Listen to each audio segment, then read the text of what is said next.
जय श्री कृष्ण। प्यारे दोस्तों, भगवान श्री कृष्ण जी के द्वारा गीता में उपदेश देते हुए अर्जुन को शांति दिलाने वाले विद्या से अवगत कराते हैं और कहते हैं, हे अर्जुन, तू कर्म कर और कर्म के फल की इच्छा का त्याग कर दे।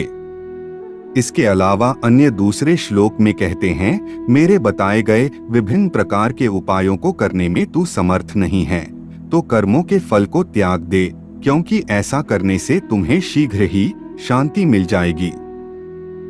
भगवान श्री कृष्ण फल की इच्छा के त्याग करने में विशेष जोर देते हैं, क्योंकि ऐसा करने से ही मनुष्य को शांति मिल सकती है, अन्यथा वह फल इच्छा से स्वयं को दुख के अलावा और कुछ नहीं दे सकता।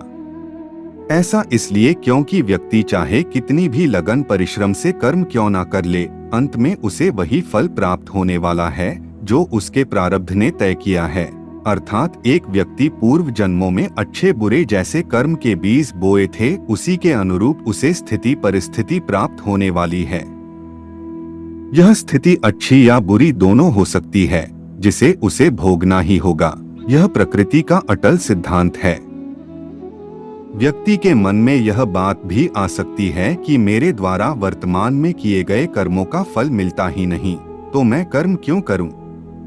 भगवान के द्वारा कही गई बातों का अर्थ यह भी नहीं कि व्यक्ति कर्म करना ही छोड़ दें, क्योंकि ऐसे करने से वह अपने भविष्य या आगामी जन्मों को भयावह स्थिति में डाल देगा।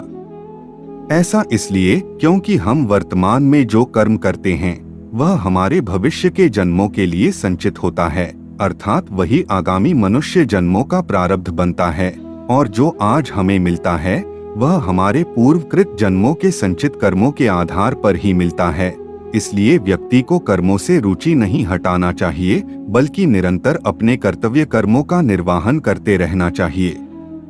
यदि व्यक्ति ने ऐसी गलती की तो हो सकता है आगामी जन्मों में वह अत्यधिक निर्धन हो और ऐसी स्थिति में वह पाप कर्म में भी लग सकता है, ताकि उसकी आवश्यकताओं की पूर्ति हो सके। इस प्रकार व्यक्ति स्वयं के द्वारा कभी नहीं किया गया पाप भी कर बैठता है और वही उसके अधोगति या पतन का कारण बनता है।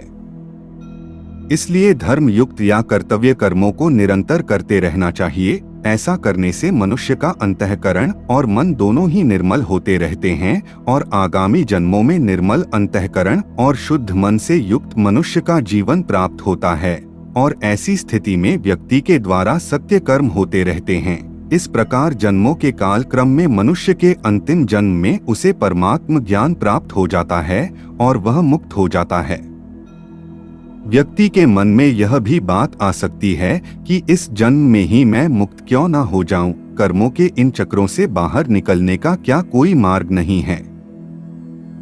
इसका उत्तर है श्रीमद् भागवत गीता, जिसमें कर्म योग, ज्ञान योग, ध्यान योग और भक्ति योग के विषय में विस्तार से वर्णन हुआ है, जिसका साधक किसी भी एक योग को सत्य निष्ठा से धारण करके इसी जन्म से ही दूसरा मनुष्य जन्म नहीं लेता और वह मुक्त हो जाता है। अर्थात यह जीवात्मा माया के इस संसार को परमात्मा की कृपा से लांघ जाता है। वर्तमान में यदि एक विद्यार्थी की स्थिति का आकलन करें तो उसकी मानसिक स्थिति फल इच्छा में प्रगाढ़ होती है, अर्थात उसका वर्तमान अध्ययन भविष्य के प्रथम, द्वितीय, तृतीय या सिर्फ उत्तीर्ण होने के लिए होता है। उसकी मानसिकता में अध्ययन के साथ साथ फल भी चिपका होता है। फल के चिपकने से वही फल मिले ये जरूरी नहीं, पर अध्ययन करके पूरा ज्ञान अभ्यास सहित मिलने वाला था वो नहीं मिल पाएगा।